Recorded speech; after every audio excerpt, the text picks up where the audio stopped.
오늘 하나님 말씀은 요한복음 21장 1절부터 14절 말씀 함께 읽도록 하겠습니다.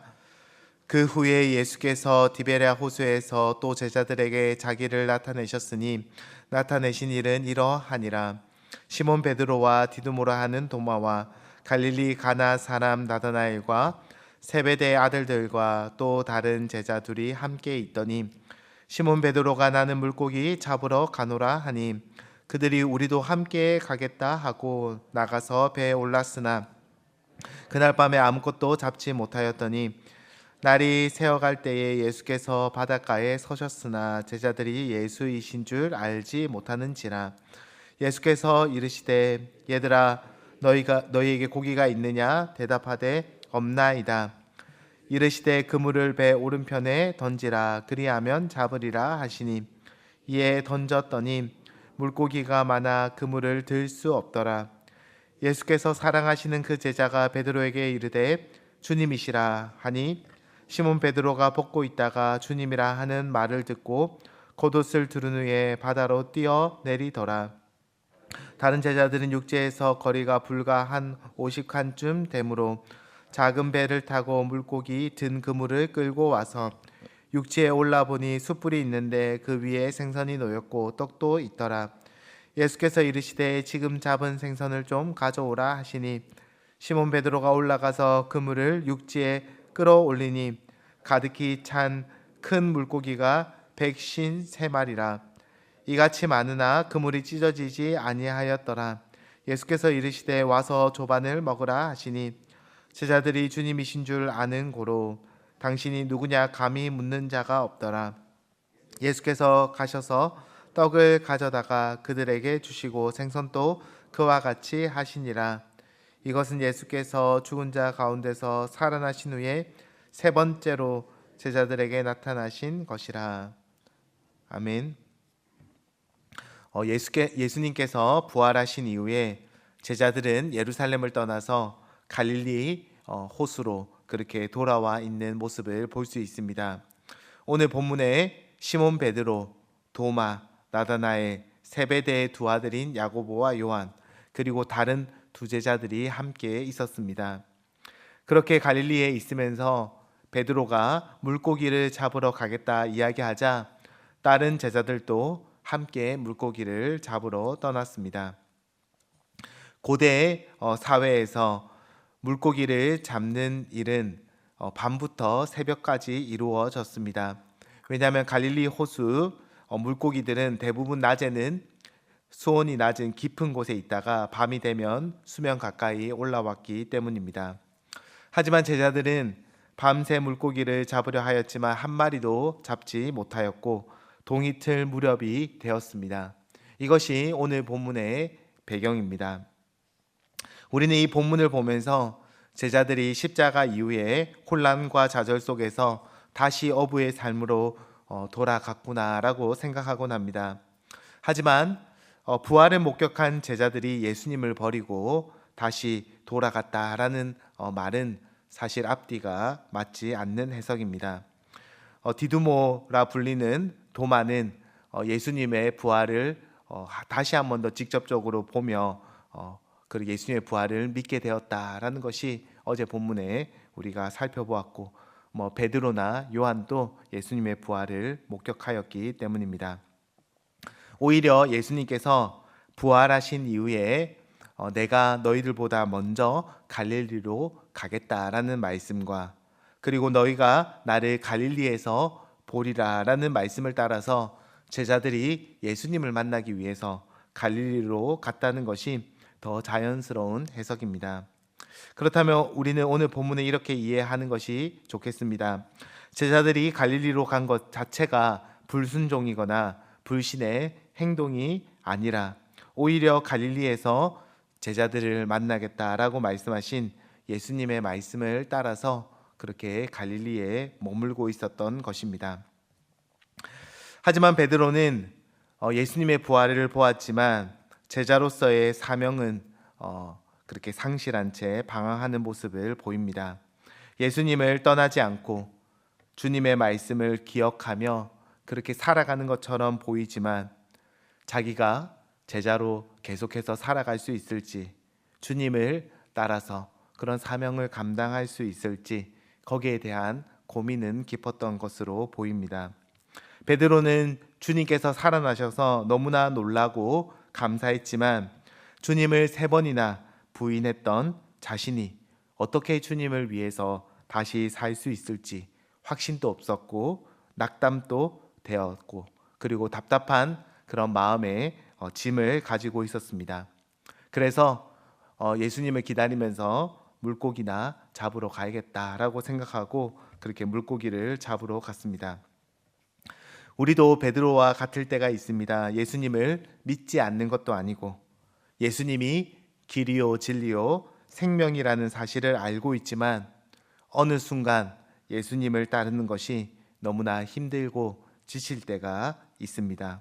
사명을 잃어버린 채 예수님을 믿지만 마음에 무거운 짐만 가지고 그렇게 신앙생활하는 것입니다. 그런 제자들의 모습을 잘 보여주는 것이 빈 그물입니다. 제자들은 밤새 수고하였지만 그들 손에는 빈 그물만 있었을 뿐입니다. 열심히 노력하였지만 손에 잡히는 것 없이 몸과 마음이 모두 지쳐버렸습니다. 하지만 예수님은 그런 제자들에게 다시 찾아오십니다. 그리고는 이렇게 말씀하십니다. 5절과 6절 말씀에 예수께서 이르시되 얘들아 너희에게 고기가 있느냐 대답하되 없나이다. 이르시되 그물을 배 오른편에 던지라 그리하면 잡으리라 하시니 이에 던졌더니 물고기가 많아 그물을 들 수 없더라.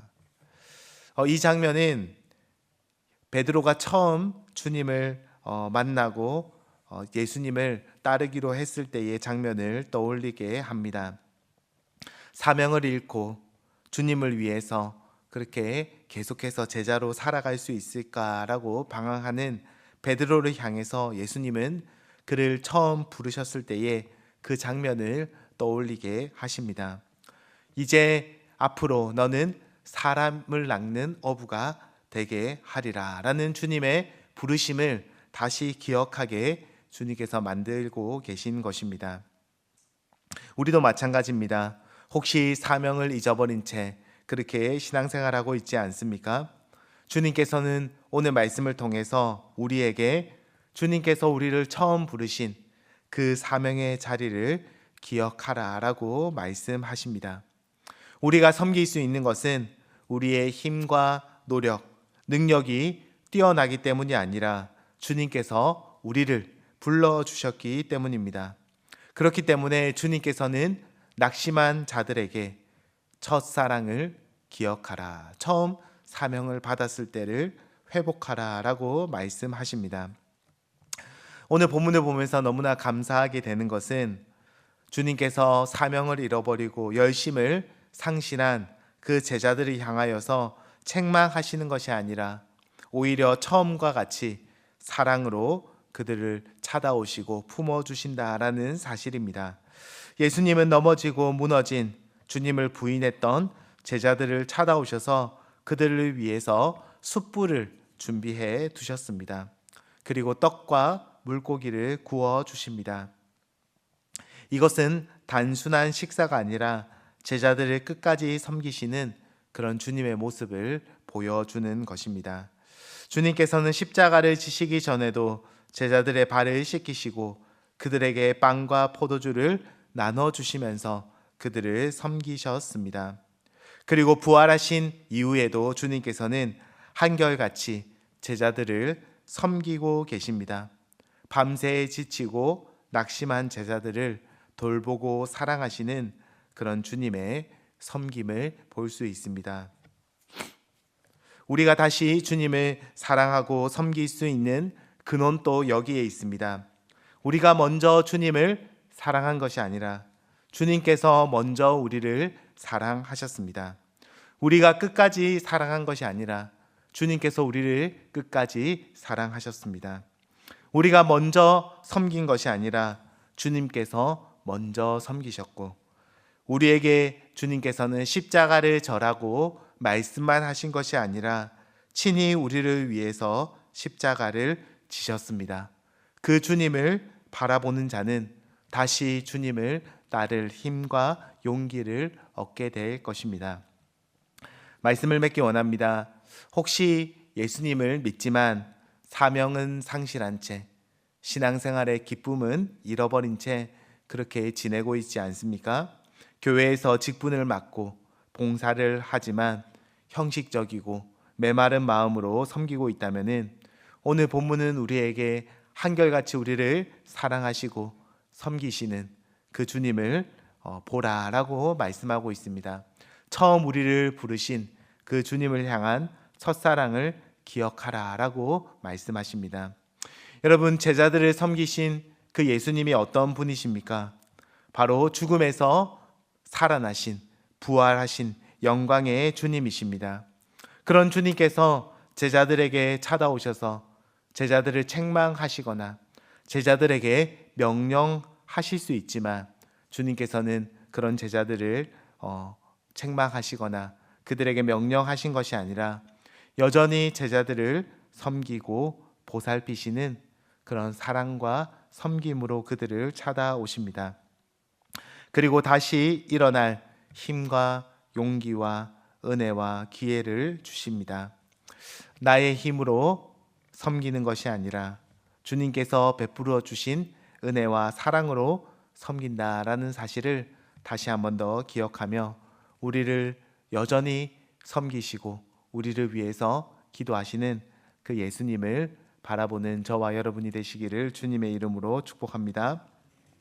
기도하도록 하겠습니다. 하나님 아버지, 예수님을 믿지만 여전히 신앙생활 하는 것이 쉽지 않고 때로는 넘어지고 낙심하고 무너진 마음을 가지고 살아갈 때가 많이 있습니다. 그때마다 우리를 처음 부르신 그 주님의 모습, 우리를 사랑하시고 섬기시고 십자가 지신 그 주님을 바라보는 저희들 되게 하여 주시옵소서. 다시 일어나라 말씀하시며 우리를 끝까지 사랑하시고 우리를 끝까지 섬기시고 여전히 하나님 우편에서 우리를 위해 간절히 기도하고 빌고 계시는 그 예수님을 바라보며 다시 한 번 더 기쁨과 감사로 살아갈 힘을 더하여 주시옵소서. 감사드립니다. 예수님의 이름으로 기도드립니다. 아멘.